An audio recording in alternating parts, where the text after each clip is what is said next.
Hello and welcome to Literature and History. Episode 89, The Ethiopica of Heliodorus. This program is on the Ethiopica, an ancient Greek novel written in the mid-200s or 300s CE, and indeed the longest and most elaborate work of prose fiction to survive from Greco-Roman antiquity. The Ethiopica gets its name from its setting. The novel, though written in Greek and starring mainly Greek-speaking protagonists, takes place primarily in northeastern Africa, first Egypt, and then, at the book's climax, in Ethiopia.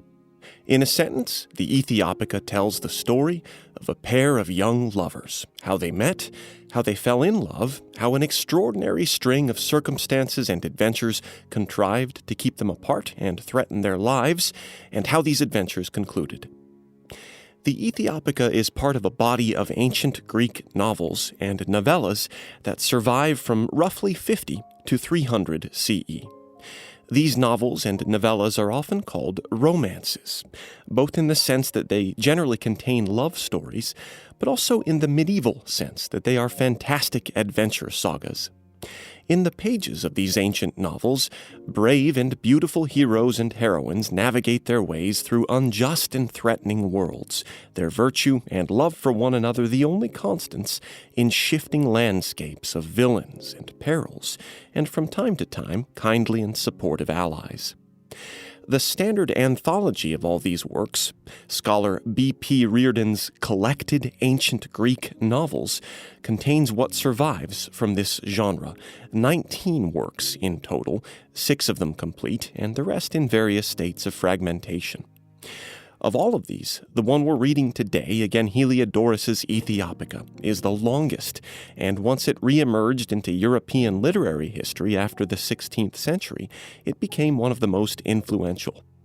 To be clear here, at the outset of this show, the other romantic adventure novels that survive in Greek, in complete form from this period, are Chariton's Callirrhoe from the mid-1st century, Xenophon of Ephesus's Ephesian tale from the mid-2nd century, Achilles Tatius's Leucippe and Cleitophon from the late 2nd century, Longus's Daphnis and Chloe from sometime in the 2nd century, and then our book for today, Heliodorus' Ethiopica. I will take the liberty of guessing that the vast majority of those out there listening haven't heard of these. When literature people like me talk about the first novels, oftentimes we do it with a certain myopia. Our histories of long prose fiction beginning around the time of Cervantes' Don Quixote in 1615. Our assumptions being that 17th century pioneers gave rise to a tradition that flowered in the 18th century. The more adventurous of us might cite the Japanese classic The Tale of Genji, an 11th century saga set at the end of classical Japanese history. And while Don Quixote and The Tale of Genji are marvelous, important works, to say that either of them is the first novel, or even an early novel, is demonstrably false. Long-form prose fiction emerged in the pre-Christian world, likely in the last 2 centuries BCE. The earliest novellas and novels are now lost. The genre, as we saw last time, was perhaps a confluence of theatrical new comedy plots, together with the fanciful elements of prose works of history and geography. Roman playwrights like Plautus by 200 BCE were already staging romantic comedies about virtuous young people adrift, and virtuous young people adrift are the subjects of most of the earliest novels that have survived. In a separate tradition, as early as Herodotus, ancient historians were liberally fusing fact with fiction, and ancient works of geography and travel narratives offered sizable helpings of fairy tales about fantastic creatures and societies in faraway India, Arabia, sub-Saharan Africa, and beyond. Long before 200 BCE, antiquity had already produced oodles of what we would today consider fiction: the Iliad, Odyssey, Argonautica, and on and on. But these were works in verse and not prose, and they were works that were considered to have some basis in fact, even if that fact was heavily embroidered by poetic myth-making. In contrast, the first novels would have been understood explicitly as fiction, a sophisticated but overall recreational body of texts for a readership who appreciated erudition and a clever turn of phrase and wanted something a bit more modern than Homer. As we continue talking about ancient Greek novels following our previous show on Lucian of Samosate's True Story, it's important to draw a very basic distinction, a distinction between verse and prose in the ancient world. In the words of scholar B.P. Reardon, quote, "In early antiquity, verse is always the medium for what we call creative literature. Prose is used for other purposes, such as the collection and analysis of information in the field of history or philosophy, not for imaginative purposes." Close quote. We don't see, for instance, Aristotle setting down his observations on the changing color of cephalopods in poetry, nor Virgil laying out the saga of Aeneas in a novel. There are exceptions to this general division, once again as we saw last time, but by the last couple of centuries BCE, it seems that enough historians like Herodotus and philosophers like Plato had dusted their works with salt shakers of fables that prose had begun to seem as likely a vehicle for fiction as poetry once had. We have our earliest surviving novel from the mid-1st century CE. That's Chariton's Kaleroe, and the longest and most sophisticated ancient Greek novel, which we'll crack open in a moment, was from 100 or 200 years later. To those of us, then, who mention Don Quixote or The Tale of Genji as the inaugural novel, the very existence of ancient Greek novels comes as something of a surprise. The ancient prose romance was so well established and well known that by the mid-300s, the Roman scholar Emperor Julian wrote of novels as blasé and frivolous. Julian wrote in roughly the early 360s CE, quote, "But for us, it will be appropriate to read such narratives as have been composed about deeds that have actually been done. But we must avoid all fictions in the form of narratives such as were circulated among men in the past. For instance, tales whose theme is love and, generally speaking, everything of that sort." Close quote. By the year 400, then, the romantic adventure novel was not only not novel, it was a relic and a literary tradition that had already come and gone.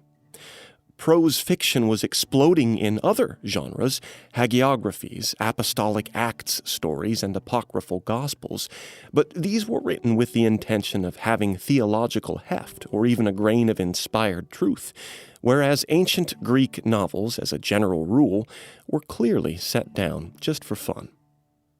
It's astonishing, then, that Heliodorus and other ancient novelists like him aren't better known even within the circles of specialists.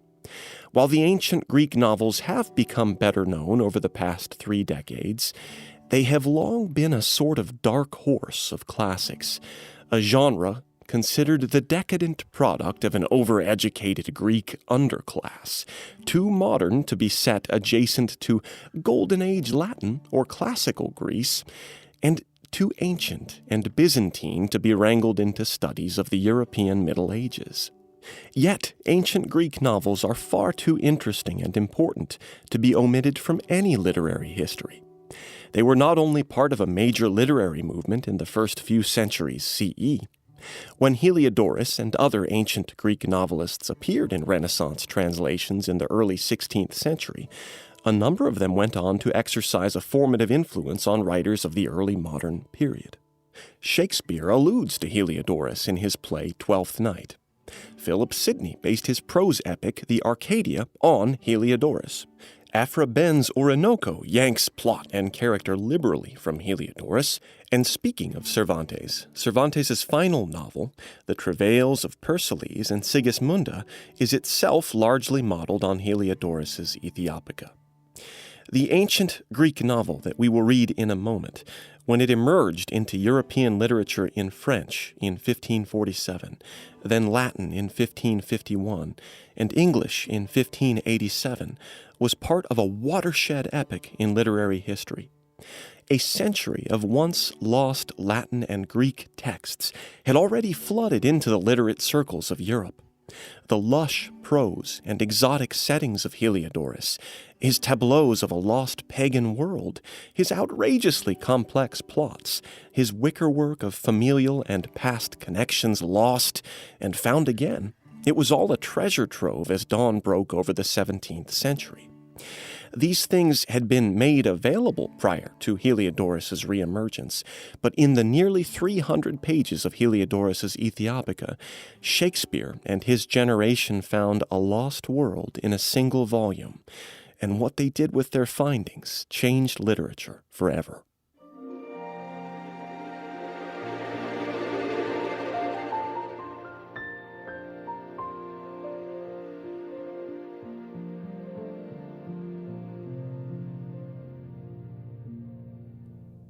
Before we get into the Ethiopica, let's spend a moment going over what we know about this novel, starting with its author. On this subject, we basically know nothing. He calls himself Heliodorus in the novel's final sentence and identifies himself as, quote, a Phoenician from the city of Emesa, close quote. Emesa was modern-day Homs, Syria, which would make Heliodorus a provincial from the farthest eastern territories of the Roman Empire, like the star of our previous two shows, Lucian of Samosata. That's about as much as we know for certain. From the Ethiopica itself, we can tell that Heliodorus is quite well-versed in ancient Greek literature, and that he's also comfortable with a variety of textual sources on the subject of ancient Mediterranean geography. The plot of the novel takes place mostly in Egypt and Ethiopia. Ethiopia and its monarch come across very positively overall, and so Heliodorus may have had some personal ties to the region, though there's certainly no way to tell for sure.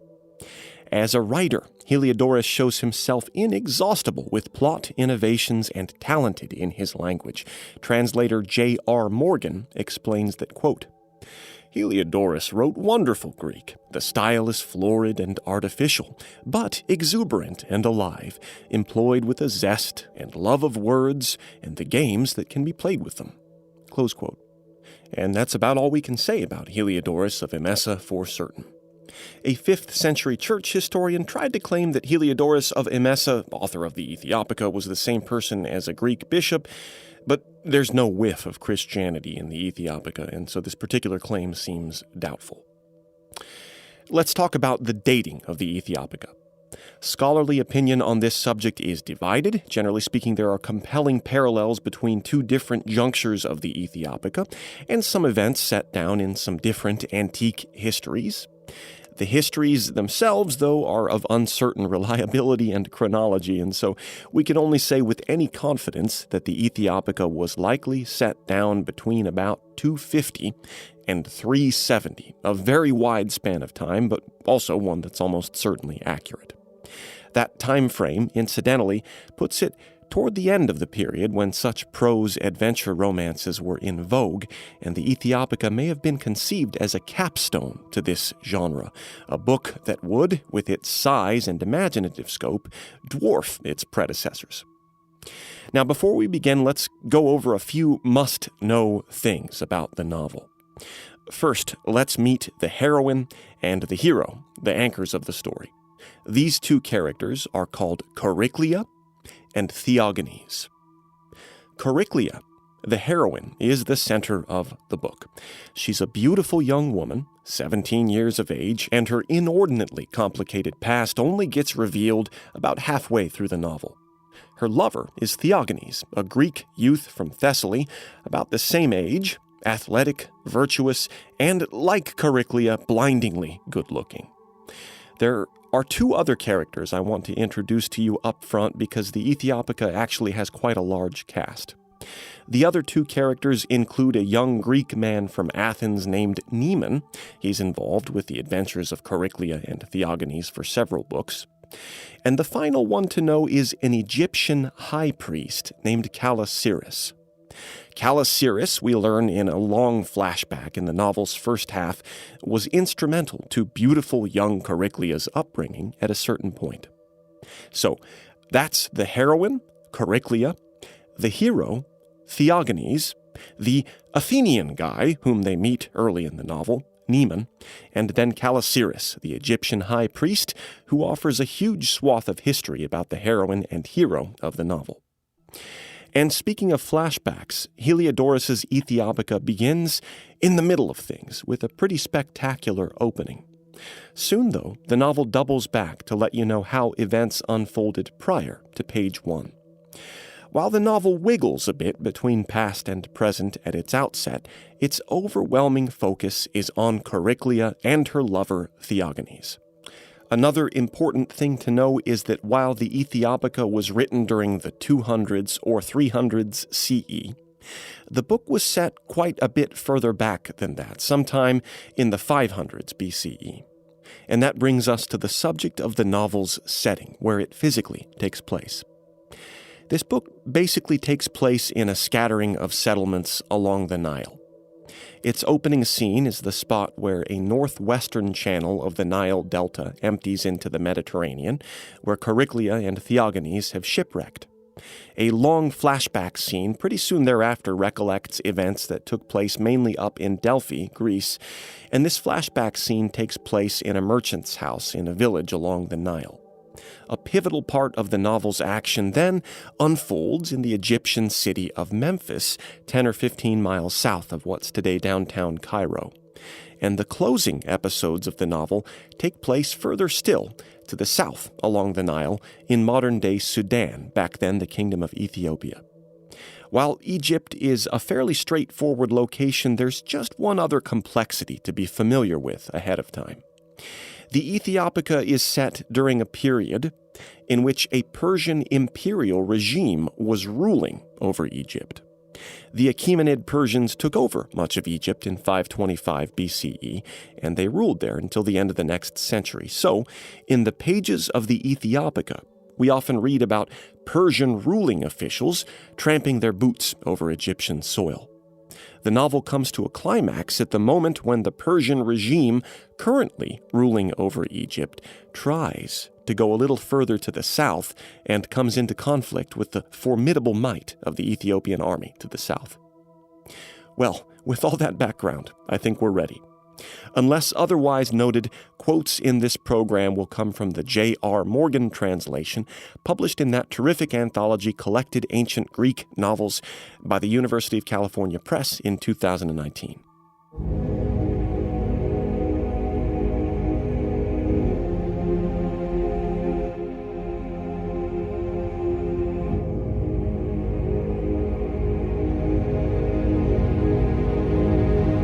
The Ethiopica, Book 1. Heliodorus' Ethiopica begins, like the Homeric epics, in the middle of things. Here's the opening of the novel in the Moses Hadass translation. Quote, "Day had begun to smile, and the sun was shining among the hilltops, when a band of armed pirates scaled the mountain which extends to the mouth of the Nile, called the Heracleid, where it empties into the sea. They halted for a little to survey the waters which stretched before them. Out at sea, where they first directed their attention, not a sail was stirring to whet the pirates' appetite for plunder, but when they turned to look at the coastline nearby, their eyes encountered a strange spectacle. A merchant ship lay moored by its hawsers, bare of crew but heavily loaded, as was easy to conjecture, for its weight pressed the ship down until the water reached its third loading line. The beach was strewn with fresh carnage. Some of the victims were dead, of others the limbs were still quivering. Obviously the battle had been recent." Close quote. The story of the Ethiopica begins then with a mystery. Who were these victims, and what calamity had just unfolded? The bandits studied the scene more carefully, and even being the hardened criminals that they were shocked. Marauders, even more murderous than they, it seemed, had ambushed a feast, killing participants who hadn't had a chance to defend themselves. Exploring a ways further down the shoreline, they came upon another scene.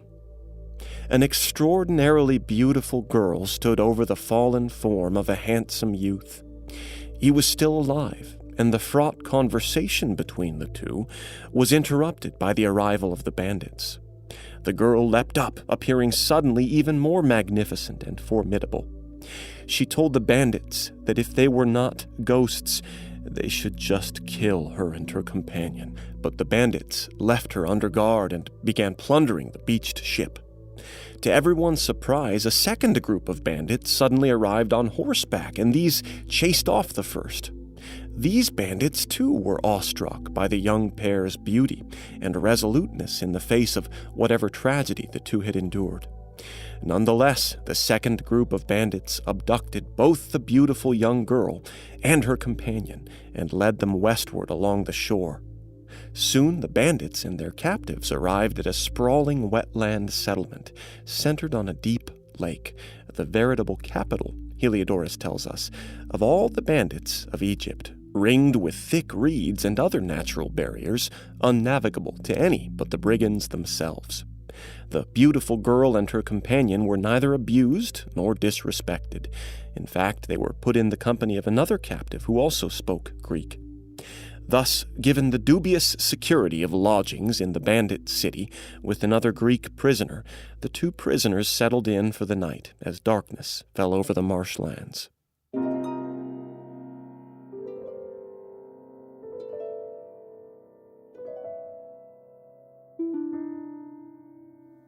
In the lightless confines of their quarters, the recently captured pair discussed their grim fate. The girl's name was Chariclia, and the boy's name was Theogenes. And the young Greek whom the bandits had lodged with them, overhearing their conversation, told them that his name was Neman. When prompted, with some reluctance, Neman explained how he'd come to be the captive of the bandits. Neman's story was an erotic and sensational one. Young Neman was from Athens. His father had remarried, Neman explained, and his stepmother began lusting after young Neman. Neman refused, and the stepmother accused the stepson of being the sexual predator, though it was the other way around. Neman's father was furious. The intrigue had then deepened. The stepmother's slave had convinced her stepson Neman that the stepmother was having a real extramarital affair. When this slave led young Neman into catching his stepmother in the act, the man making love to his stepmother was none other than Neman's own father, and so it appeared that Neman had indeed been trying to murder his own father out of sexual jealousy, a scene which, unfortunately, offered evidence to the stepmother's malicious accusations against Neman. Neman was afterward condemned before an Athenian court. The young Greeks, Chariclia and Theogenes, having little else to do since they were all prisoners of the bandits, wanted to know more. What had happened to Neman's stepmother? Neman told them. While he was leaving Athens, for he had been exiled, young Neman was delayed for a few weeks at the port. There, from an acquaintance, he learned that his stepmother had met a bad end. The death of the stepmother, told in a tale within a tale within a tale, involved one of her loyal slaves turning on her and revealing her gross misconduct to her husband, after which Neman's stepmother killed herself by diving headlong into a sacrificial pit. Neman's father, then, had eventually learned of Neman's innocence, but not until after Neman had left Athens. And concluding his story for the present, Neman told the young companions Chariclia and Theogenes that his road since leaving Athens hadn't been easy either. The young couple wept in sorrow for what Neman had endured, thinking also of their own misfortunes. These misfortunes were not to abate any time soon. Because elsewhere in the bandit camp, the bandit chief had a dream about the beautiful Chariclia, and his interpretation of the dream was that he would take his alluring young captive's virginity. The bandit chief, however, we soon learn, was no mere savage. He summoned his young Greek captives to a meeting along with all of the other robbers. The bandit leader said he was a person of good stock, the son of the high priest of the city of Memphis, though he'd been usurped by his brother. And as a bandit leader, he'd always been fair with the dispersal of booty. He had always treated the bandits' captives well and never mistreated the women they'd captured, but instead ransomed them profitably. But still, the bandit king said he wanted Chariclea as his wife. She had a priestly bearing to her, too. The bandit king asked for his men's approval for the marriage, and they gave it. Then, being an unusually respectful bandit chieftain, he was again the son of a priest, the bandit chief asked for beautiful Chariclea's consent as well. Now, Chariclea and Theogenes didn't speak Egyptian, and so all of the information being exchanged in the present scene had to be relayed back and forth by the other Greek captive, Neman, who knew both of the languages. From Neman's translation, the bandit leader learned that Chariclea appreciated being asked her consent in the matter and not being treated like property. Chariclea then asked for leave to tell her story. And just to be clear, the story that you're about to hear is not true. We actually aren't going to learn about who Chariclea and Theogenes really are for a little while still.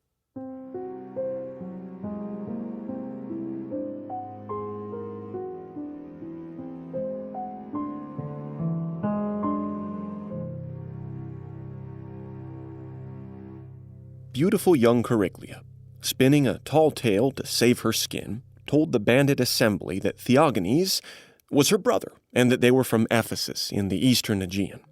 She said she was a priestess of Artemis and her brother a priest of Apollo. They had been put out to sea in a ship full of sacrificial offerings, one of the regular rituals of Ephesus, but before they could return, they'd been swept out to sea and had later wrecked in the western Nile Delta, where their party had been slaughtered. Chariclea told the bandit king that, understanding her position, she would be fine with marrying him. He was the son of a high priest and likely her best option. Chariclea simply asked if she and her brother could have a chance to renounce their priesthoods, and so it was decided that the wedding would be postponed until Chariclea, her new fiancé, the bandit king, and her quote-unquote brother, Theogenes, could travel down to Memphis and take care of their religious and marital duties properly. We soon learn, however, that Theogenes was not Chariclea's brother, but as certain cues offered to us throughout the novel thus far have indicated, that the pair were actually lovers, though their love was unconsummated. Theogenes wanted to know what lovely Chariclea's plan was, and Chariclea said that she had bought them time. A couple of days' time, and that they should keep their true situation secret even from their fellow Greek Neman, who might seek favor from the bandit leader by betraying the clandestine lovers. Neman, though, at that moment had other concerns. He'd seen a vast party of armed men approaching the bandit camp, and alerted the bandit chief, who told Neman to hide Chariclea away in the settlement's secret treasure cave. Neman did just this, and soon Chariclea was installed in a secret grotto beneath winding tunnels beneath a secret chamber, distraught at her unforeseen separation from her lover, Theogenes.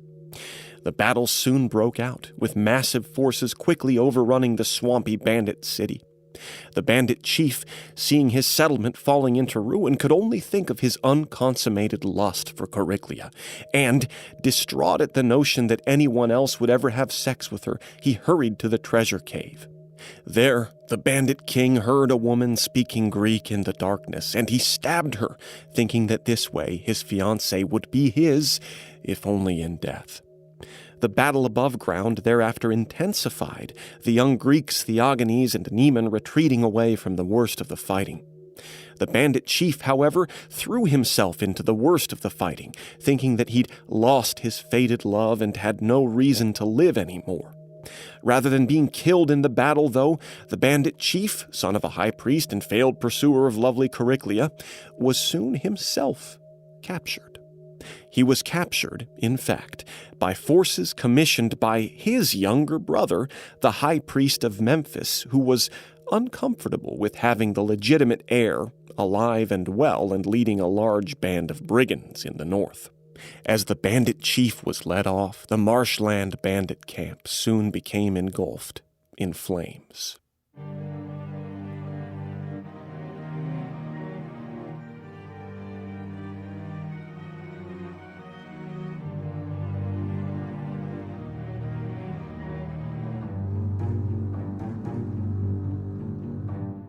The Ethiopica, Book 2.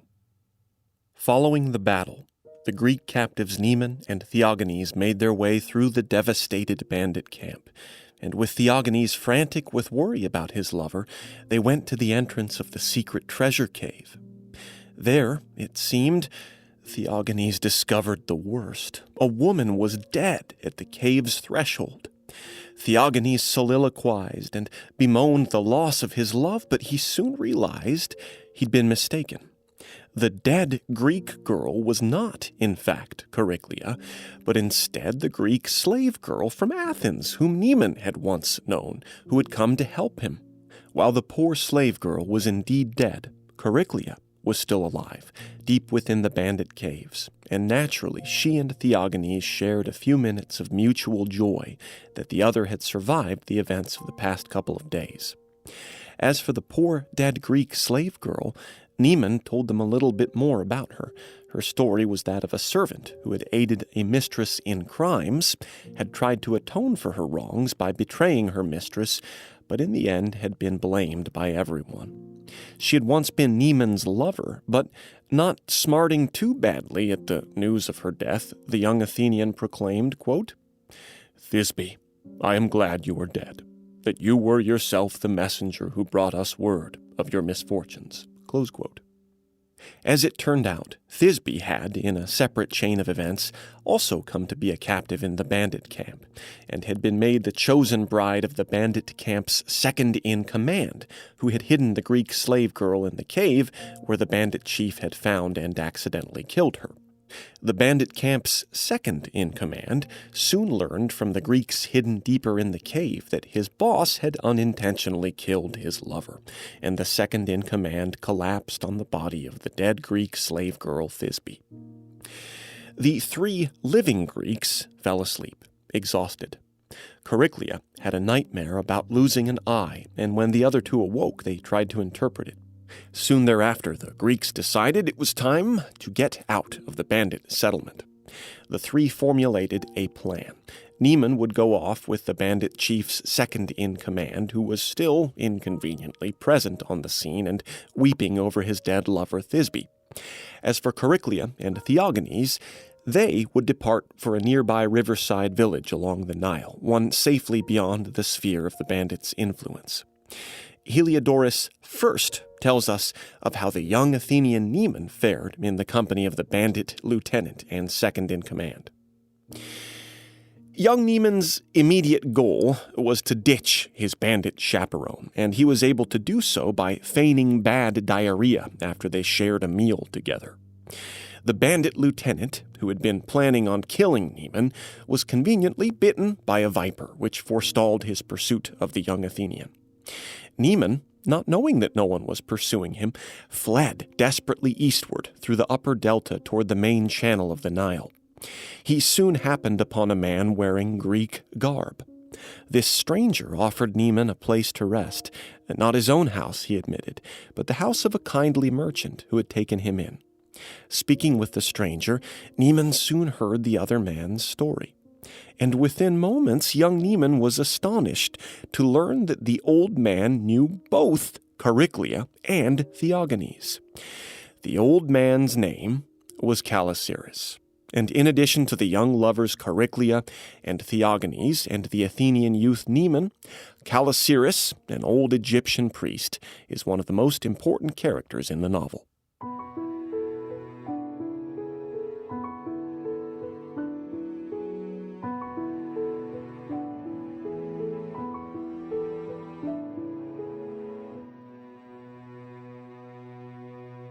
So the old priest Calasiris, the young Athenian Neman learned, knew the lovers Chariclia and Theogenes.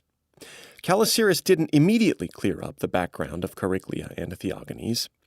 Instead, he filled young Neman in on another mystery.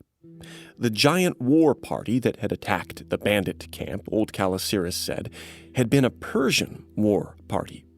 This Persian war party had been dispatched on behalf of the very same rich merchant in whose house old Calasiris and young Neiman were presently conversing. This merchant led campaigns into bandit territories from time to time, but this particular campaign had been led because the merchant was the lover of Thisbe, the now dead slave girl who had also been Neiman's lover back in Athens. Neiman, tactfully, didn't mention all of this, and because it's a pretty tangled thicket of the story, let's move on and hear what the old man Calasiris had to tell young Neiman about the story's main characters, Chariclia and Theognis. Calasiris said he had once been a high priest of Memphis, happily married and with children. But an alluring Thracian courtesan had come to Memphis. The old high priest Calasiris said that during his younger years, he'd become so sexually drawn to the Thracian courtesan that he'd given up his post and exiled himself, lest he commit any transgressions and dishonor his office and his family. Calasiris, the high priest of Memphis, we soon learn, was the father of a man named Thyamis, the very same individual who ruled the bandit camp and had been captured by his jealous younger brother's forces.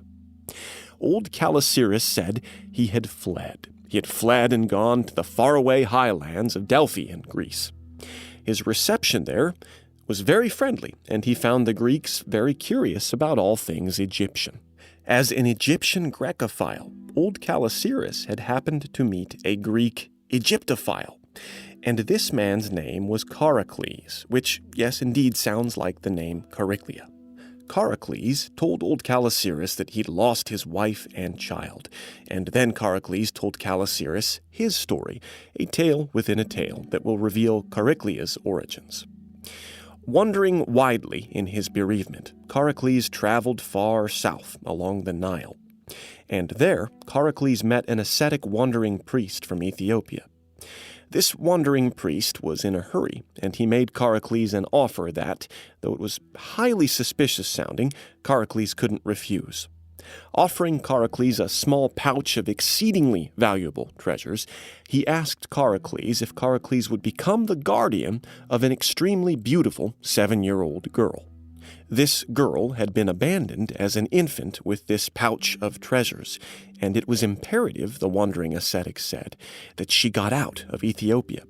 He had been observing Charicles, and he knew that the other man was honorable, and, by the way, he had to go in a hurry, and so it was fine if Charicles became the adopted father of an inexplicably pale-skinned Ethiopian girl and accepted an extremely high payment, right?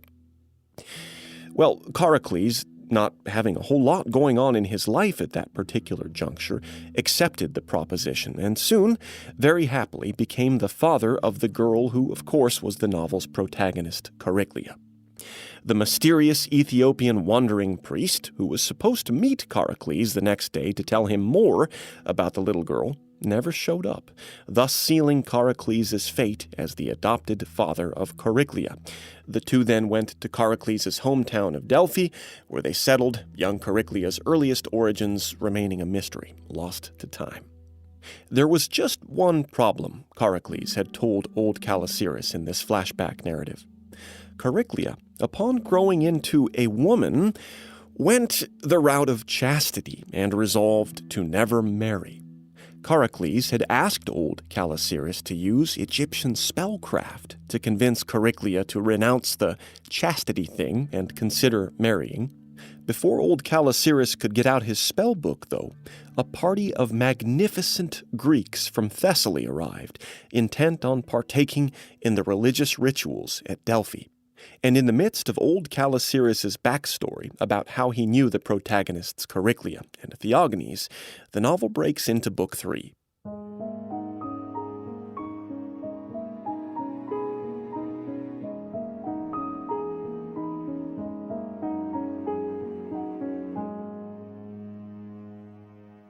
The Ethiopica, Book 3. Book 3 of the Ethiopica opens with the old priest Calasiris telling the story of how he first met handsome young Theognis. Theognis, Calasiris told the young Athenian Neiman, was the leader of the Thessalians who'd come to Delphi, and Theagenes was so handsome that he took everyone's breath away.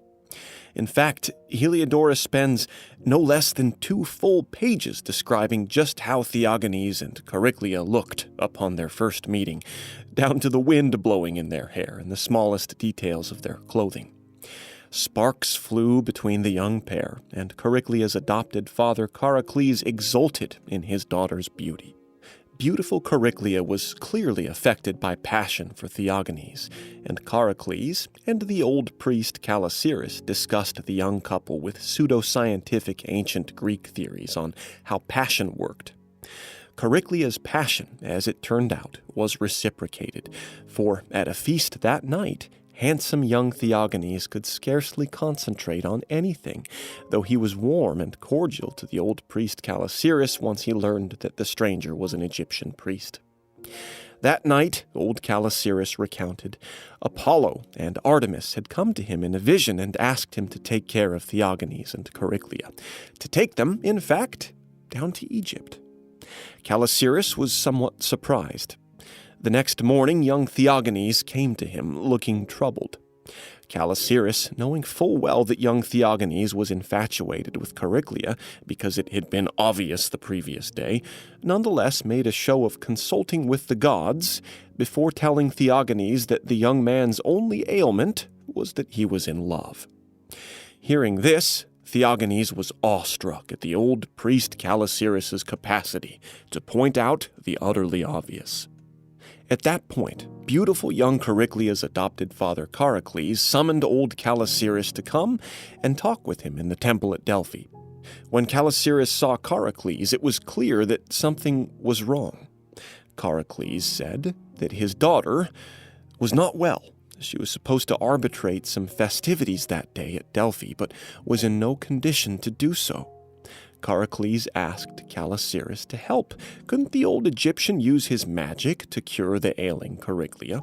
Leaving Callicyrus with the lovelorn Chariclea, Charicles also repeated his earlier request.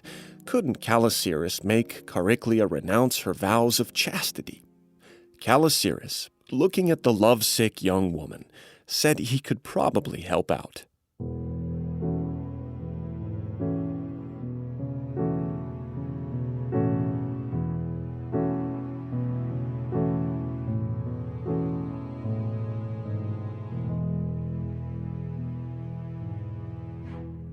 The Ethiopica, Book 4. Book 4 of the Ethiopica continues the lengthy story within a story, in which, in the novel's present day, the young Athenian Nemean has escaped the bandit camp with the hero and heroine Chariclea and Theagenes, wandered over to the Nile, and met an old Egyptian priest named Callicyrus. Callicyrus, who had once been the guardian of the hero and heroine, has now been speaking for upwards of 40 pages about how he first met them, and he continues his narrative at the outset of Book 4. It was the morning of the Delphian Games. In spite of her illness that morning, Chariclea had been able to roll out of bed, likely stirred by the prospect of seeing handsome Theagenes, because she was to award the wreaths of victory to the participants of a foot race. Theagenes indeed was there, and though he hadn't been planning on running, when he saw that Chariclea was to award the victory prizes, he decided to strap on his running sandals, even though he was warned that what he was doing was highly unconventional. Predictably, handsome young Theagenes' performance in the race was spectacular, and in the end, he outstripped his closest rival by several yards, falling into the arms of Chariclea and kissing her hand. While the victory was spectacular and certainly seemed to intimate the coming together of the two lovers, custom nonetheless kept them apart, and that evening Chariclea's impassioned ardor worsened. Callicyrus consoled her, however, and that same evening he spoke to Theagenes as well, telling Theagenes that he'd help the young man overcome all the hurdles in the way of marrying Chariclea. The biggest hurdle in the way was actually a pretty problematic one. Chariclea's adopted father Charicles wanted her to fall in love and to be married. For all this he had enlisted the help of old Callicyrus. But Charicles wanted her to be married to someone else, her cousin, in fact, and he had had this idea in his mind for a long time. Visiting Charicles, Callicyrus learned that the hopeful father had brought Chariclea's cousin to her. The young lady suddenly seemed dewy-eyed and susceptible to romance for the past 36 hours. Perhaps now was the time. When Chariclea saw her cousin, however, she screamed in disgust and tried to strangle herself. This might have been the part of the story at which old Callicyrus just told Charicles that his daughter wasn't interested in her cousin. Screams of disgust aren't often signs of love interest, after all. But instead, Callicyrus took a different route. He said he knew that Charicles had received some tokens upon adopting Chariclea years earlier. Generally, these ancient foundling stories involve the mysterious baby coming with some odds and ends that later prove their identity. This was the case with Chariclea. She had been given up for adoption with a thickly embroidered band, which her adopted father gave to the old priest Callicyrus to study. This band, as it turned out, was embroidered thickly with writing in the sacred Ethiopian language, known to the priestly caste, and Callicyrus could read it. The embroidered script, which Heliodorus quotes in full in the novel, forms about a page and a half of text, and in it we finally learn who Chariclea actually was. Chariclea, we finally learn, was the daughter of an Ethiopian queen and a descendant of the famous Ethiopian princess Andromeda. Chariclea's mother had been unable to conceive for the first decade of her marriage, but then one day she was making love to her husband and she finally conceived. The problem was the queen was staring at a portrait of the heroine Andromeda while they had sex. And Andromeda, though an Ethiopian princess, had allegedly had very pale skin, and so the baby that the queen had become pregnant with had also had pale skin. There are two weird things about that sentence. The less weird thing is that the legendary Andromeda had very pale skin, even though she was from an East African family, but it's a myth, so fine. The weirder thing about the story of Chariclea is that it relies on an ancient medical theory called maternal impression. In this ancient theory, things that the mother is looking at during the moment of conception have a formative effect on the baby's development within the womb. So if you conceive while looking at some curtains, or a lava lamp, or Budweiser on the nightstand, you might run into a bit of trouble 9 months later in the delivery room. Anyway, that was why Chariclea ended up having pale skin, because her mother had looked at a painting of the pale-skinned Andromeda at the moment of conception. When little baby Chariclea was born, her mother, the queen, was naturally very apprehensive. The baby did not look like its mother or its father, and Chariclea's skin, the queen predicted, might be the cause of her demise. That was why the queen had hidden Chariclea away and then sent her out with a few tokens indicating her birth. These birth tokens, the old Egyptian priest learned, while reading the aforementioned embroidered letter, also included a ring that had once belonged to the Ethiopian king. With Chariclea's mysterious background finally cleared up, Callicyrus went back to talk to Chariclea. Cutting to the chase, he told Chariclea that it was perfectly obvious she was in love with Theognis and ought to marry him. Chariclea blushed and broke into a sweat. Her secret was out with one person, at least. And since secrets were coming out, Callicyrus told Chariclea everything that he had learned about her from the document. There was even more than this. Old Callicyrus actually knew the Ethiopian queen, and indeed he had heard the story of Chariclea's birth before, from the queen herself, in confidence. Callicyrus said that his directive now was to get Chariclea happily married to Theognis, and then to get them back to Chariclea's mother in Ethiopia. Evidently a man fond of keeping secrets, old Callicyrus said they needed to keep everything that they had learned to themselves. And further, Callicyrus told Chariclea that she needed to pretend to consent to a marriage with her cousin. Chariclea said she would rather not do this, but Callicyrus offered Chariclea the following extremely sketchy assurance. He said, quote, "Events will reveal all. When a plan is disclosed to a woman in advance, it can sometimes cause her alarm, and often an enterprise is executed more boldly if it is carried through without forethought. Just do as I say." Close quote. If those words don't inspire confidence, I don't know what does. Anyway, old Calasiris went to Charicles, and in a roundabout fashion convinced Chariclea's adopted father to bedeck Chariclea with all of the jewelry that had been left with her when she was an infant. This would make her more seductive to her cousin, Calasiris said. And Calasiris went to handsome young Theogenes and told Theogenes to hold tight and wait for a sign from him, even though the other Thessalians were leaving. Calasiris met some friendly Phoenicians that evening and secured a southbound vessel to take him and the young couple away from Delphi. Late that night, Calasiris' plan sprang to life in full. A band of Theogenes' countrymen broke into Chariclea's quarters that night, and she was abducted. Chariclea had evidently been informed that they were coming, and while the Thessalians headed north through the mountains, Chariclea and Theogenes went to where Calasiris was staying, throwing themselves completely into the mercy of the old Egyptian priest's care. To give you an idea of the rather melodramatic style of Heliodorus' novel, at the moment Theogenes reunited with old Calasiris, Theogenes gasped, quote, "Save us! Now our persons are mortgaged to fortune, bound by the chains of a chaste love, cast into an exile self-imposed, but innocent. On you depends our only hope of deliverance." Close quote. Calasiris, understanding in full the vulnerability of the young couple and the chance they had taken on him, didn't take the young man's words lightly. The old priest Calasiris prepared to go off and execute more of his plans, but Chariclea stopped him. "He shouldn't leave her alone with Theogenes," she said. "Such a thing would be bad for her reputation. The guy was a hunk, certainly, and she was smitten with him, but also she didn't really know him that well, and so could Calasiris make Theogenes swear to behave honorably?"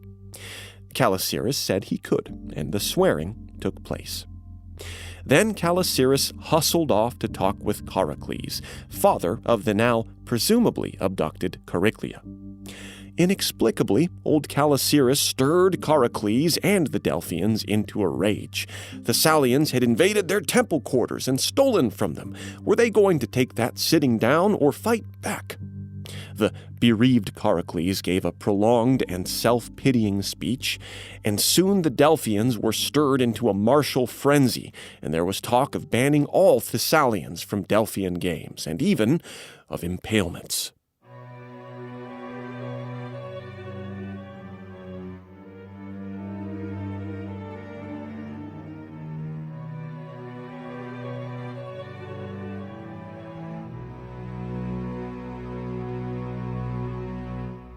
The Ethiopica, Book 5.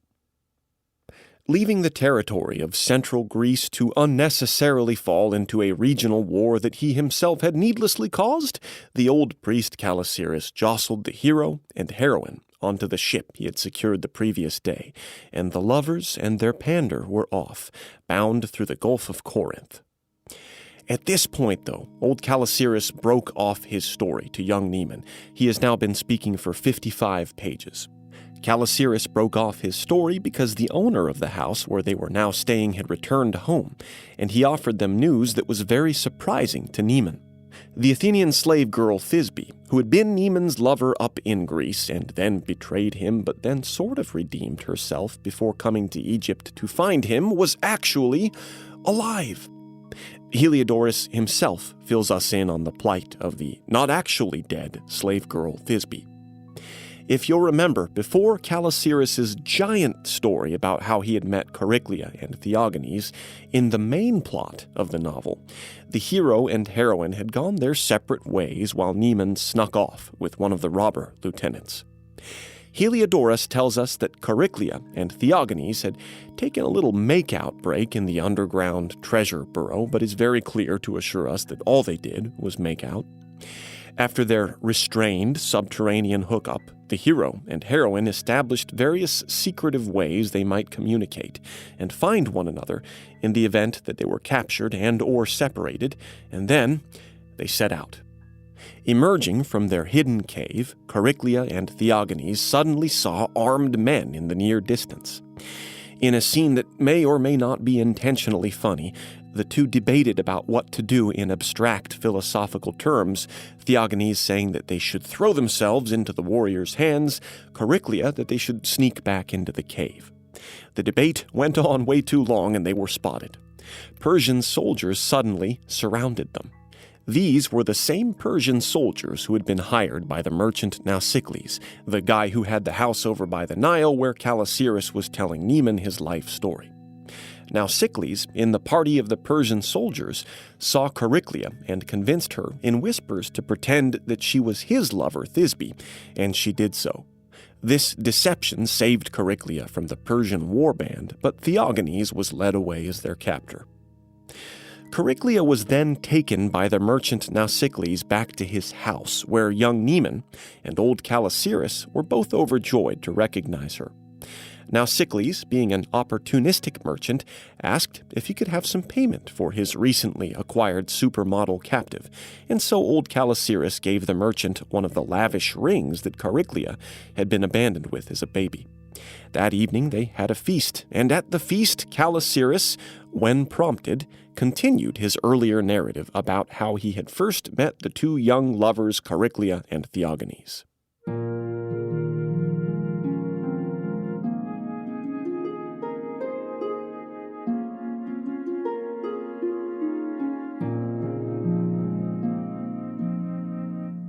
Calasiris, Chariclia, and Theogenes had embarked with the Phoenicians, old Calasiris said, and after some tricky coastal navigation, they had to stop on an island off the northwest Peloponnese for the winter. Calasiris and the young lovers found lodgings at the home of an old fisherman. Among the Phoenician sailors who had brought them there, the captain developed a passion for Chariclia and sought to marry her, and then more pressingly, a band of savage pirates from the Ionian Sea, the leader of whom had also developed a passion for Chariclia, were planning on attacking the Phoenician merchant ship that had carried the protagonists on their journey thus far.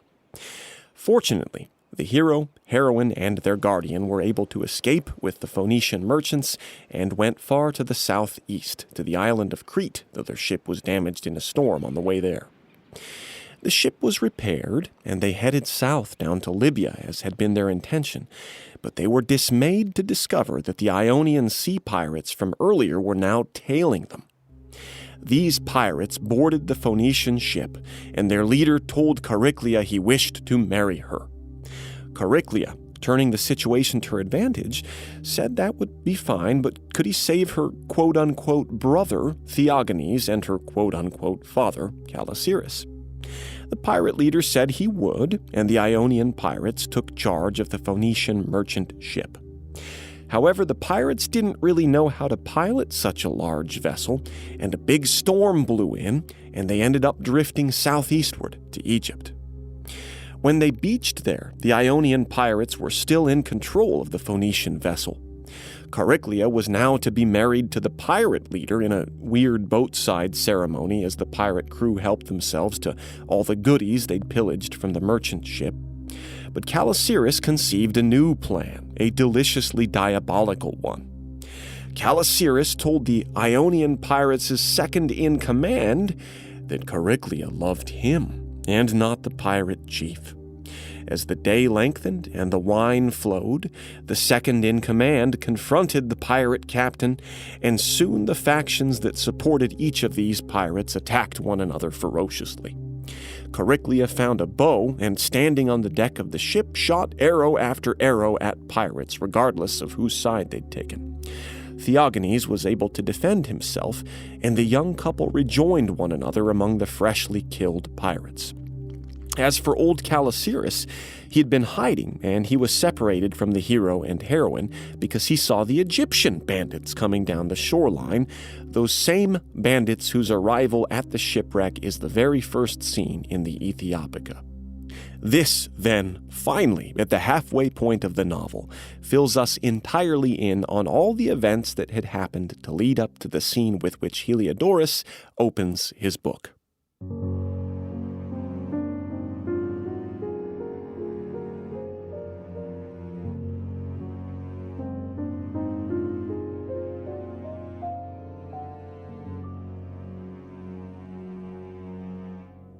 The Ethiopica, Book 6. The next day, after Calasiris told his 70-page story, Neman, Calasiris, and the merchant Nausicles embarked on a short journey to meet with the Persians, who now had handsome young Theogenes as their captive. They quickly learned, however, and much to their chagrin, that heroic Theogenes was no longer the captive of the Persians, but had become the prisoner of another group.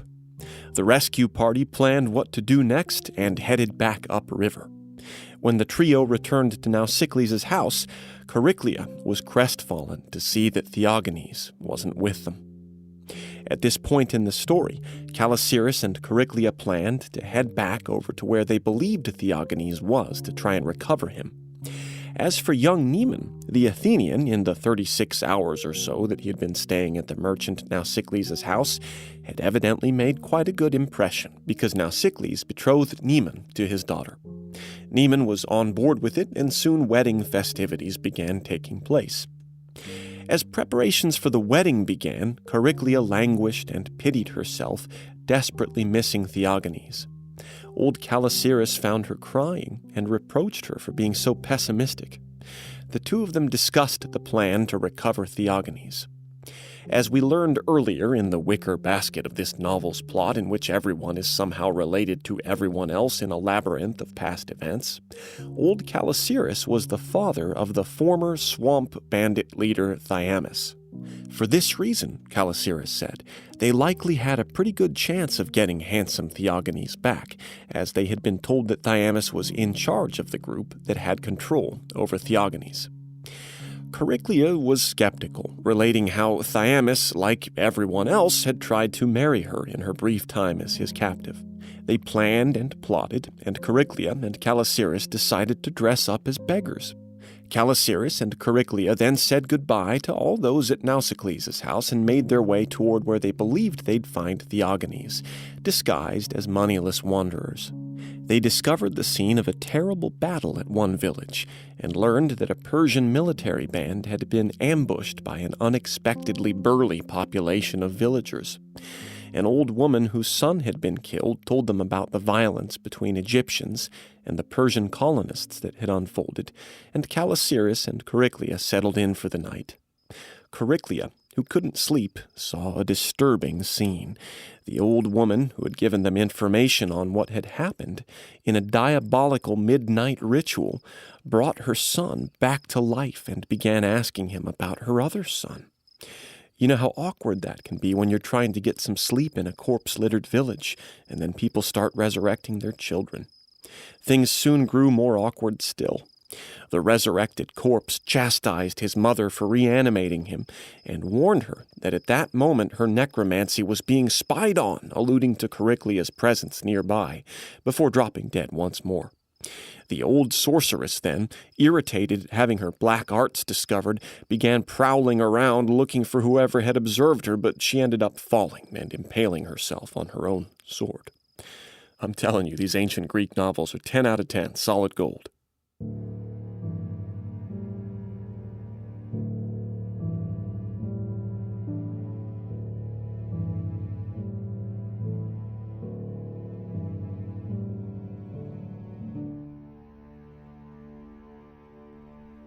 The Ethiopica, Book 7. Book 7 opens with Calasiris and Chariclia heading to the old priest Calasiris' hometown, the city of Memphis, about a dozen miles south of the center of modern-day Cairo. Memphis was where one of the high priest Calasiris' sons had usurped the other son.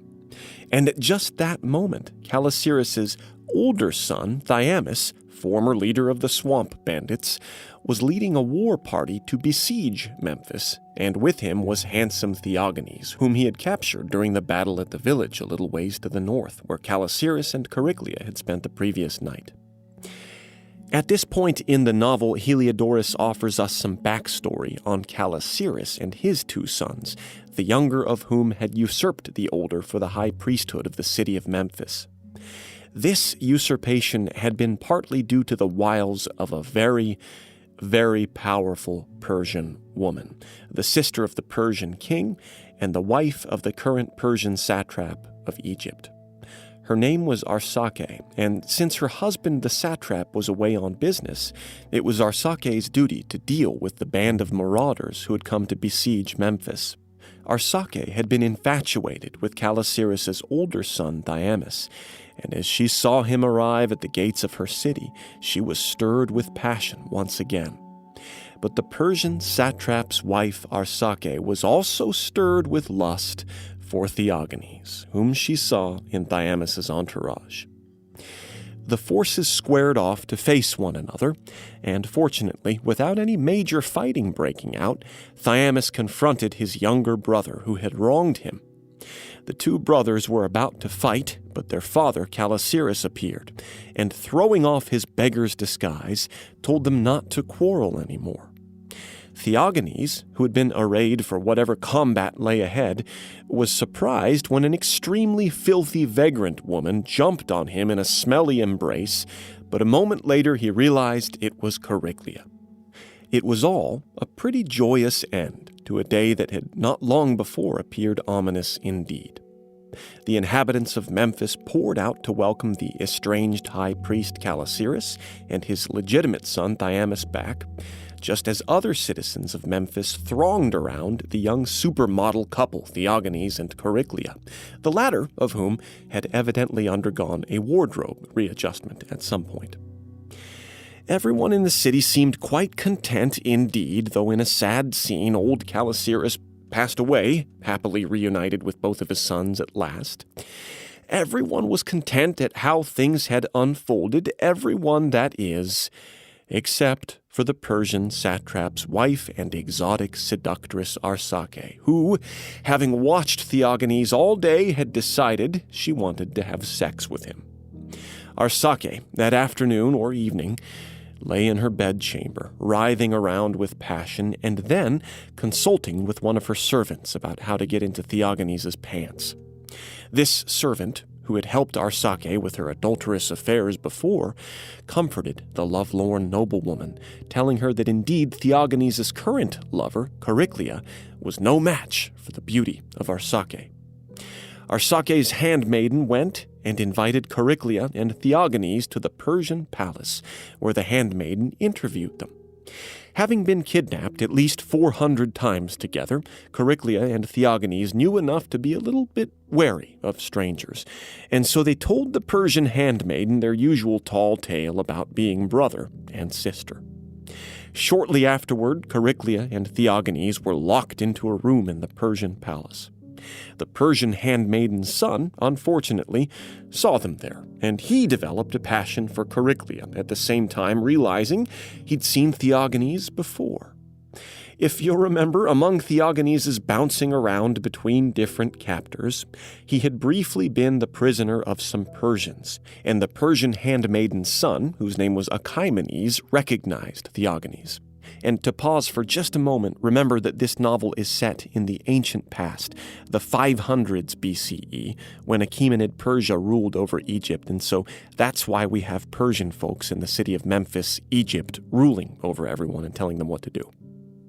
Anyway, with a new set of people wanting to have sex with them, Chariclia and Theogenes were brought into an audience with the Persian satrap's wife. It was custom for Greeks to prostrate themselves beneath their Persian colonial overlords, which was what the satrap's wife, Arsake, and her court clearly expected, but Theogenes did not even bow. Over the next few days, Arsake slowly tried to seduce Theogenes through extensive use of the handmaiden who served as pander between them. The handmaiden, however, pretty quickly intuited that Theogenes wasn't interested. The handmaiden had a private audience with Theogenes and Chariclia, and told Theogenes that Arsace was a powerful woman and wanted to have sex with him. There was really no way around it, and when compelled, Chariclia, grinding her teeth, remember she was masquerading as Theogenes' sister, agreed that her quote-unquote brother really ought to just give the highborn Persian lady what she desired. Theogenes still held out, however, and soon the old handmaiden was in despair. She told her son Achaemenes that she was at her wits' end, and Achaemenes proposed an arrangement. He would guarantee the lustful satrap's wife Arsace sex with Theogenes, provided he was promised marriage with Chariclia. Soon the plan was set into motion. The old handmaiden's son Achaemenes knew that Theogenes had been a Persian prisoner but had escaped. He told the lustful Arsace this, and Arsace, realizing Theogenes was thus her property, dropped all pretenses of treating him with deference. Theogenes would be her servant, and needless to say, he would minister to her sexual needs. The hero and heroine, learning of all this, were naturally distraught. In desperation, Theogenes professed to the satrap's wife Arsace that Chariclia was his wife, and thus her planned marriage with the handmaiden's son was null. Arsace agreed that this was the case, although this slight improvement didn't liberate the young lovers from their captivity. Still, Theogenes had a plan. The hero and heroine in the novel, while repeatedly depicted as alabaster and innocent, sometimes show a surprising capacity to connive and manipulate others, and such was the case with Theogenes' plan in the Persian court in Memphis. Theogenes knew that the handmaiden's son Achaemenes would be furious that his marriage plans had been steamrolled, and openly working himself into Arsace's good graces in front of the outraged Achaemenes, Theogenes didn't have to work too hard to set the mistress and her subordinate against one another. Soon the old handmaiden's son Achaemenes decided he would retaliate. The sexually thwarted Achaemenes went to the south, where Arsace's husband, the mighty Persian satrap Orundates, was engaged in a military campaign against Ethiopia.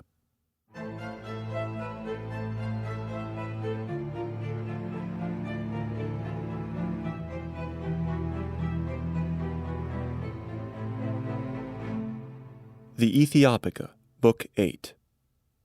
There was at this juncture a war going on between Persian-controlled Egypt to the north and independent Ethiopia to the south. The handmaiden's son Achaemenes hurried down to speak to the Persian satrap of Egypt, and he told this satrap that the satrap's palace was a mess. In the imperial capital of Memphis, after all, the high priesthood had been swapped with a new leader coming in, possibly not under the sway of Persian control, and to boot, the satrap's wife Arsace was at that moment engaged in a serious flirtation with a sexy Greek man whom she was currently holding prisoner. The satrap, not pleased by any of this news, dispatched a letter demanding that our heroes Chariclia and Theogenes be brought to him presently. Arsace, the satrap's wife, soon found herself in a bind. The new high priest of Memphis, the bandit chief Thyamis, who had regained the throne his brother had usurped, was now pressuring Arsace to release Chariclia and Theogenes to him. Arsace was also upset that her handmaiden's son had disappeared, presumably to tattle on her to her husband. Arsace's handmaiden, however, did not recommend penitence. She said Arsace needed to be more aggressive with Theogenes if Arsace wanted to have sex with the hunky young Greek hero. The handmaiden recommended whipping and torture, and soon Theogenes was starved and otherwise made miserable, though naturally his loyalty to Chariclia was undaunted. Theogenes' continued resistance only stirred Arsace and her pander into greater depths of depravity. They decided that they would kill Chariclia. They needed an excuse.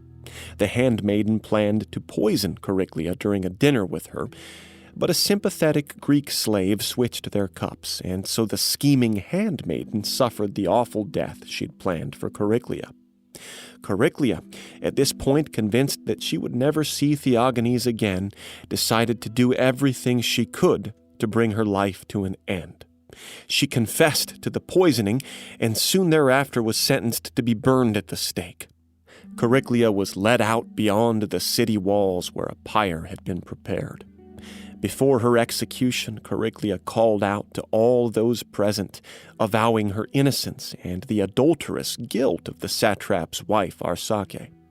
And then, in the J.R. Morgan translation, quote, Chariclia climbed onto the pyre and positioned herself at the very heart of the fire.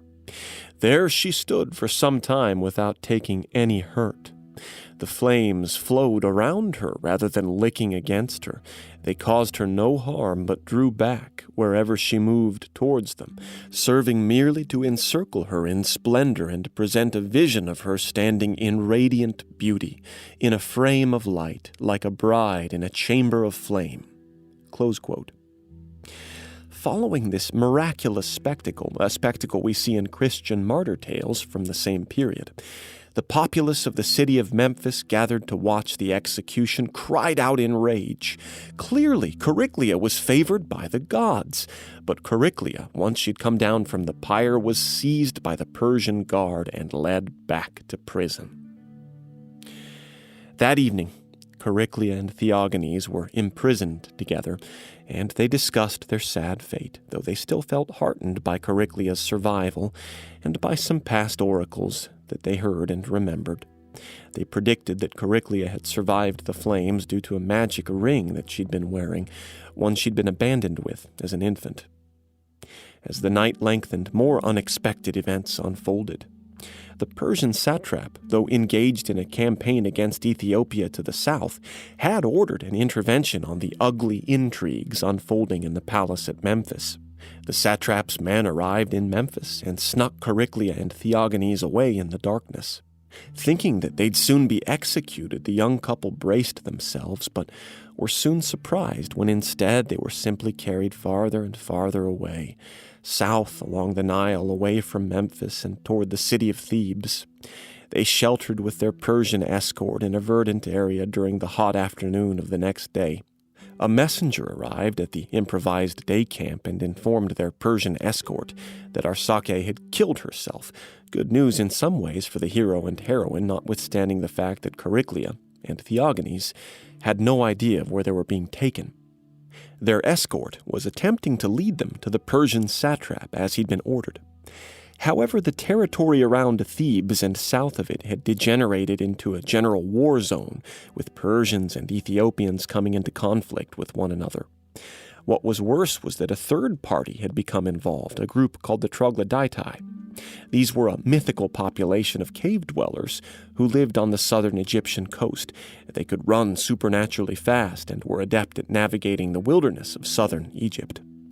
The Persians were able to fend off the Troglodytae, but when they engaged with a larger group of Ethiopians, the little Persian escort band was not so lucky. Soon, after a multilingual exchange in which Theognis managed to communicate with the Ethiopian leaders, it was decided that the hero, heroine, and the Persian eunuch who had been escorting them southward would all be taken to the Ethiopian king. Chariclia and Theognis, having changed hands many times over the course of the novel, were now under the control of the Ethiopians.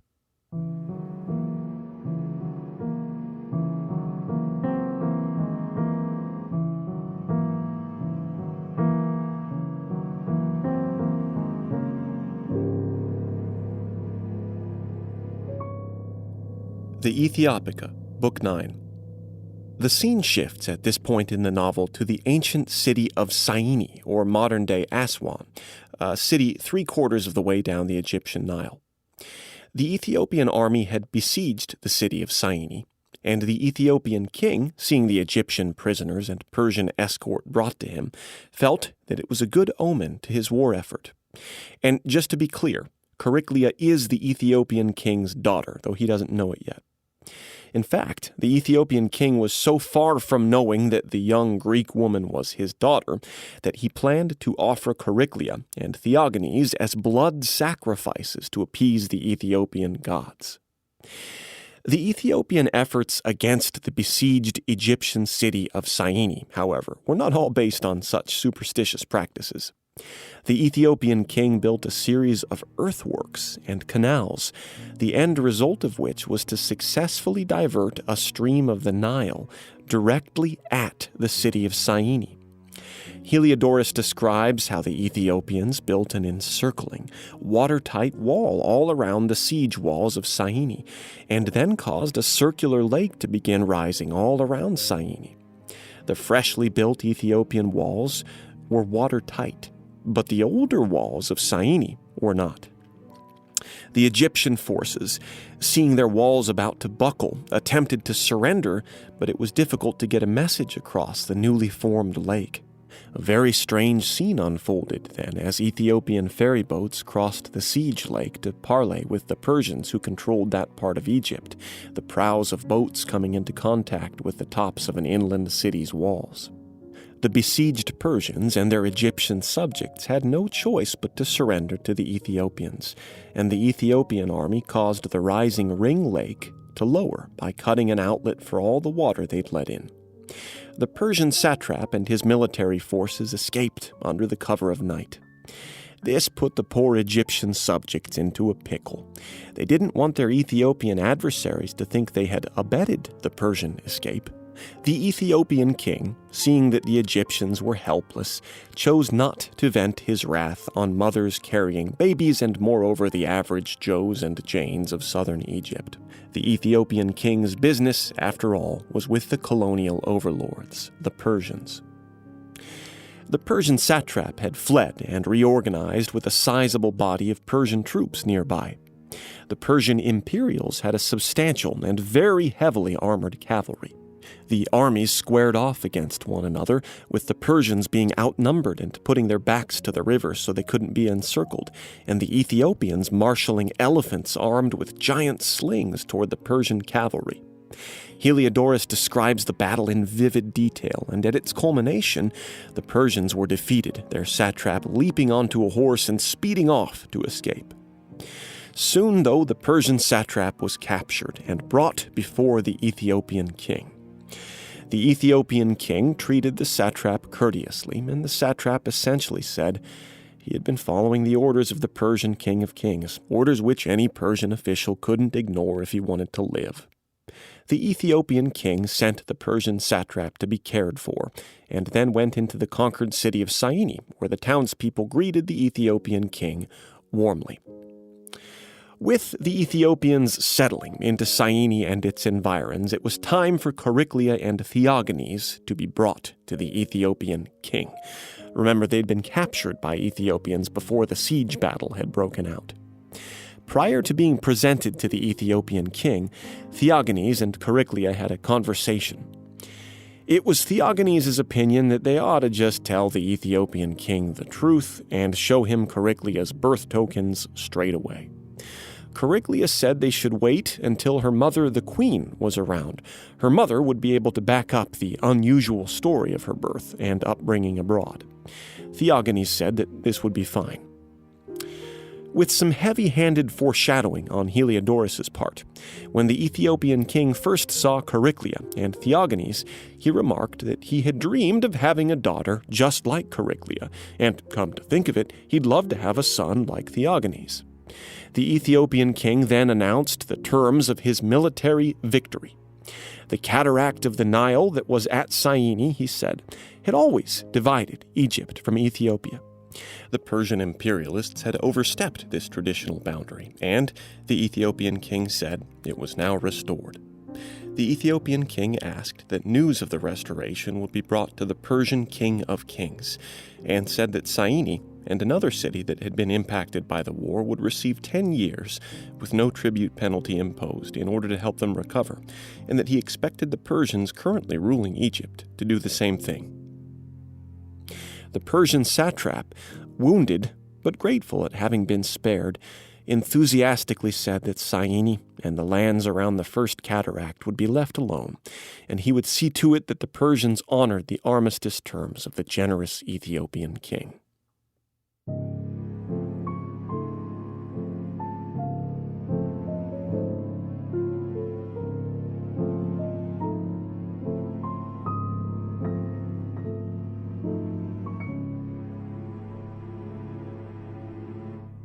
The Ethiopica, Book 10.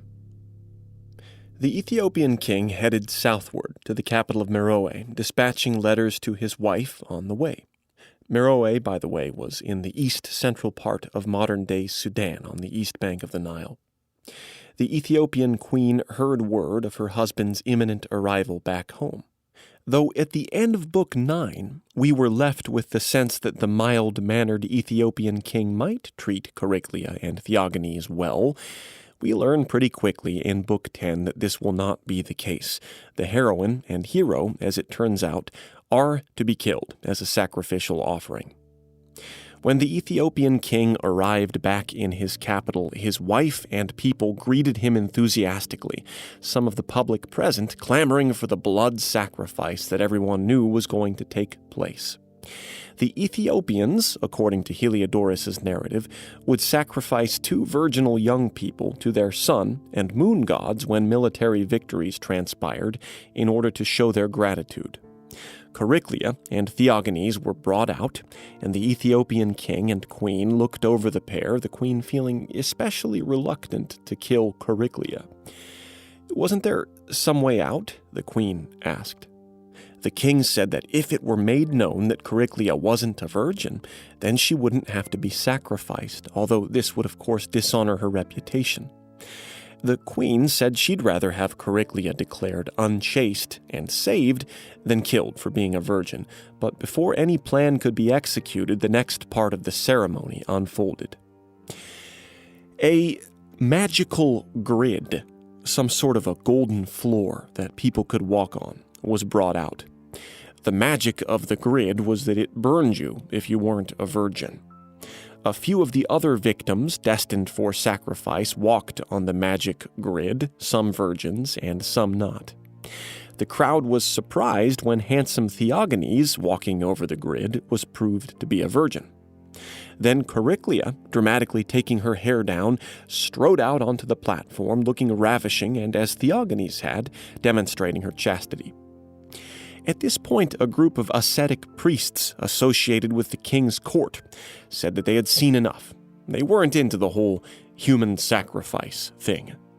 They went on their way, though they begrudgingly admitted that the Ethiopian king should do what his people demanded. But Chariclia interrupted their exit. One of the departing Ethiopian priests had been the very same man who had given Chariclia to her adopted Greek father Charicles for safekeeping when she was a child. And one by one, Chariclia produced the baubles that she had been left with as a little girl, until the priest was wholly convinced as to her identity. The priest then explained the extraordinary circumstances of Chariclia's conception, including the portrait of pale-skinned Andromeda and her mother. If you'll remember from earlier, Chariclia was white because her mom had looked at a painting of Andromeda at the moment the queen became pregnant. These details, for whatever reason, were thought fit discussion for a public trial, and so the portrait of Andromeda was brought out, and sure enough, her skin was the same hue as Chariclia's, which corroborated the odd story about why Chariclia was so pale-skinned. This further proof, together with a birthmark on Chariclia's arm, finally won everyone over, and the Ethiopian king hurried forward to embrace Chariclia and cry, his wife doing the same, reunited at last with their long-lost daughter. However, the Ethiopian king said he was still going to kill her. It was the law, after all, and his people's compassionate understanding of the princess's arrival home only made the Ethiopian king love them more and want to do what was best for the public welfare. And this, in his mind, was honoring the god's benefactions by means of the previously planned blood sacrifice. As it turned out, though, the Ethiopian king's speech was a piece of public theater, one which he knew his people would have none of. The citizenry of Meroe weren't about to let a princess, seemingly returned to them by a miracle, be sacrificed on their behalf. The issue of Chariclia's sacrifice was thus closed. But there was still one other thing to be decided. Who, the king asked his daughter, was Theogenes? He couldn't be her brother because the queen hadn't given birth to twins. At this question, Chariclia blushed, and it was decided that Theogenes himself would explain who he was. But there was a hiccup before this could happen. The Ethiopian king still intended for Theogenes to be burned alive along with all of the other captives. And this, Chariclia made clear, wasn't going to work. She would die if Theogenes died. Or no, she said, she would be the one to kill him. After some back and forth, the Ethiopian king said that he thought Chariclia's wits had become discombobulated. Chariclia should, he said, go and take 5 minutes to collect herself. With the queen and the newly unearthed Princess Chariclia away for a moment, the Ethiopian king summoned emissaries who had come to visit him. One of them was his nephew, a tall and handsome young man whom the Ethiopian king had more or less accepted as a son. The relationship between the king and his nephew made Theogenes' position all the more perilous, for the Ethiopian king joyously announced that with the recovery of his long-lost daughter, his nephew would now be able to marry his cousin, the weirdly pale-skinned, possibly mentally unsound, and until only 4 minutes ago thought deceased Chariclia. The king's nephew blushed. He gave the Ethiopian king a gift, a giant man and formidable fighter who knelt before the king with a clear sense of superciliousness due to his immense size. The king, with some sense of humor, gave his new supersized warrior an elephant as a present. As a sequence of emissaries then visited the king, the Ethiopian king received gifts and gave gifts back in return. One of these emissaries brought the Ethiopian king a giraffe, an animal which no one in the court had ever seen before. The giraffe caused such a stir that some sacrificial bulls shook loose from their confines and began running around. One of them got away. This escape caused heroic young Theogenes to spring into action. The hero, who'd meekly been awaiting his execution, jumped onto the back of a nearby horse and rode in pursuit of the fleeing bull. In a dramatic chase all around the assembled Ethiopians at the capital, Theogenes was able to jump onto the bull, and then, by holding onto its horns and kicking at its legs, cause it to fall over and knock itself out. Theogenes was brought to the Ethiopian king, but the assembled populace, whose appetite had been whetted by the unexpected spectacles, said that they now wanted to watch the fearless young Theogenes fight the giant Ethiopian warrior the king's nephew had brought to the court. The king said that this would be acceptable. They would wrestle. That way Theogenes would still be suited for a sacrifice afterward. Theogenes squared off against his much larger opponent. What nobody knew was that Theogenes, conveniently, was a crack-shot wrestler.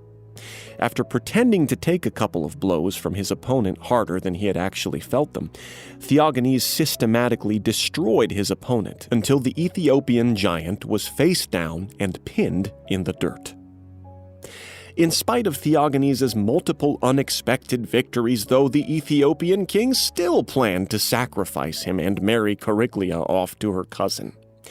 The young couple was being exceedingly reluctant to reveal the romance between them, though finally, off-camera, Chariclia told her mother, the queen, about her romance with Theogenes. And piling the plot twists on thick in his novel's final scene, Heliodorus adds one more unexpected occurrence. An old Greek man arrived in the Ethiopian capital of Meroe. We learn that he was there to look for his daughter. When this old Greek man's identity was revealed, he proved to be Charicles, the man who had taken care of Chariclia between the ages of 7 and 17 and given her his name. Charicles, seeing Theogenes, was incensed. Charicles attacked Theogenes, dragging him away from the altar area and saying that Theogenes had abducted his daughter. And by the way, for all we know, this is what Charicles still thinks.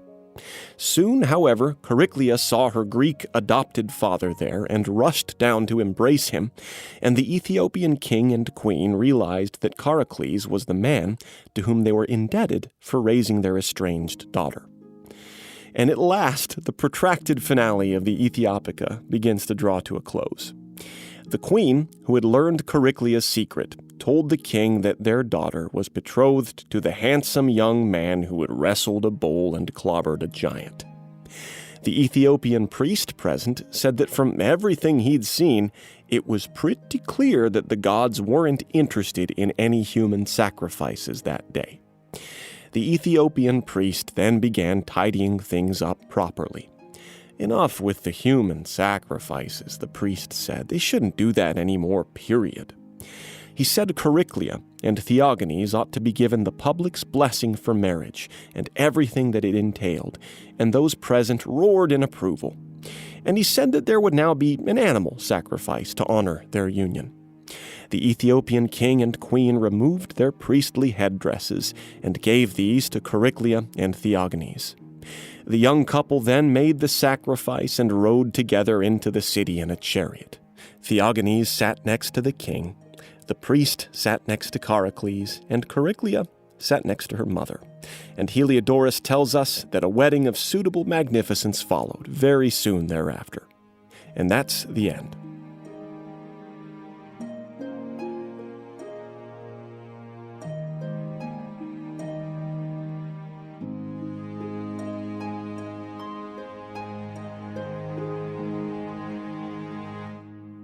So that was a full summary of the longest novel to survive from antiquity. There's plenty we could discuss before we leave this novel behind. The novel's presentation of Ethiopia, its style, the growing body of literary scholarship on ancient Greek fiction, the Ethiopica's attitude toward the Achaemenid Persian Empire, its literary background, and on and on. To keep the present program to a reasonable length, though, let me begin by telling you a story. When I was 21, I wrote an undergraduate thesis. I'll spare you the details, but over the course of my research, I read about 12 once popular, but now largely forgotten 19th century novels. The popular term during the postbellum period in the United States was dime novels. I found these books in the main stacks of the UC Berkeley Library, and I was thrilled to see that some of them, maybe half a dozen, hadn't been checked out since the 1920s or even 1910s. As a 19th century Americanist, it was a really nice feeling to be lighting out across some empty and unsettled territory, to leave behind the crowds gathered around Moby Dick and the Scarlet Letter, and to explore what was actually popular in the 1800s, not what literary scholars of the 1900s and after had declared were the master texts of their forebears. Reading those forgotten novels in a windowless and musty grotto of the library's periodical basement was one of the most exciting intellectual experiences of my life. As I did it, maybe for the first time, something in my brain shifted. In essence, I had generally read literature up to that point in search of books that harmonized with experiences that I had had, or alternately, books whose worldviews challenged and enriched my own. That same search for familiarity and simultaneously for difference that I mentioned in the very first episode of this podcast. Reading a shelf full of forgotten bestsellers in that green-walled periodical basement, though, I learned a third way, perhaps a taxonomist's way. I began putting plot points and character relationships from the novels into tables, setting them side by side, and making empirical observations about the way they functioned on a general level. I left behind the theoretical cookie cutters of Marxism and post-colonialism and more that I had been trained to force down onto the strange and unruly complexity of literary history, and instead just looked at the dough and made notes. I found, as others studying this body of fiction had found before me, some general trends.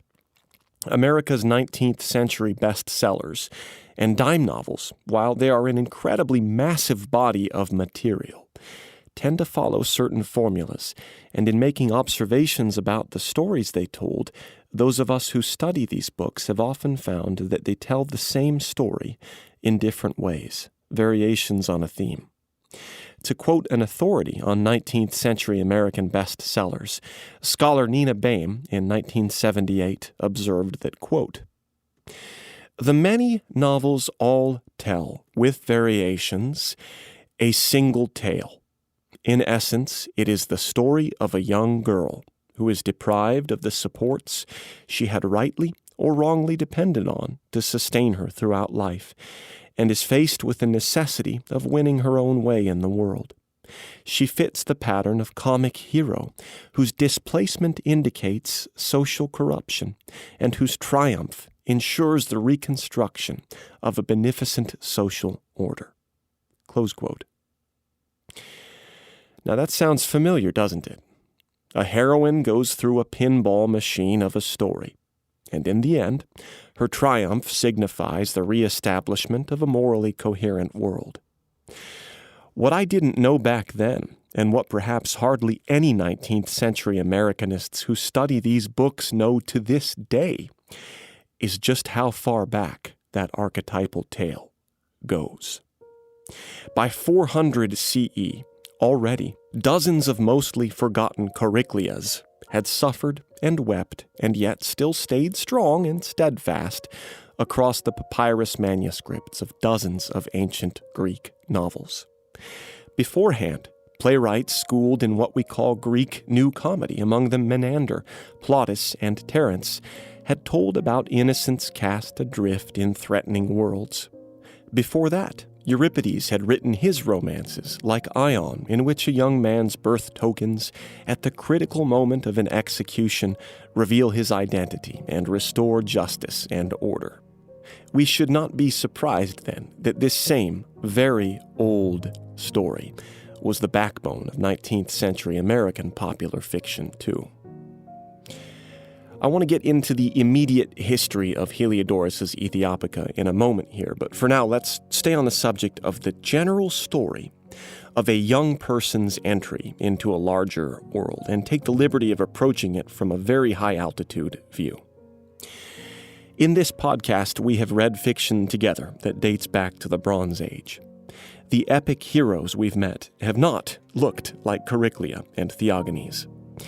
Gilgamesh, Marduk, Baal, Tessub, Achilles, Odysseus, Jacob, King David, Jason, Aeneas, Polynices, each of them the protagonist of a long work we've covered in literature and history. These are not morally untarnished young leads. They are magnetic, complex characters, certainly, but they look nothing like the youthful and ingenuous protagonists of stories about virtue rewarded. To use a 19th century analogy, they are Captain Ahabs rather than Oliver Twists, actors rather than those acted upon.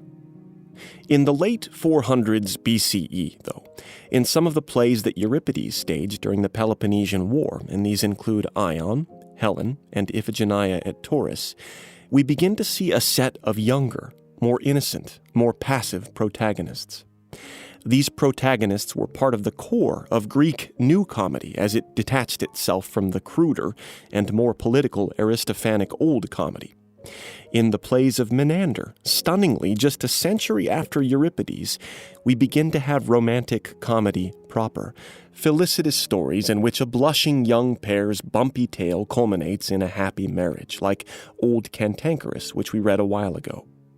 Less than a century after Old Cantankerous, we have Apollonius of Rhodes's Argonautica. The Argonautica tells of how Jason met Medea and how she helped him on his adventures. And while Euripides's Medea was a sledgehammer, less than 2 centuries later, Apollonius created a far more girlish and guileless version of the heroine, a woman perhaps halfway between Clytemnestra and Chariclea. By the time of Apollonius's later version of Medea, in other words, the mid-200s BCE,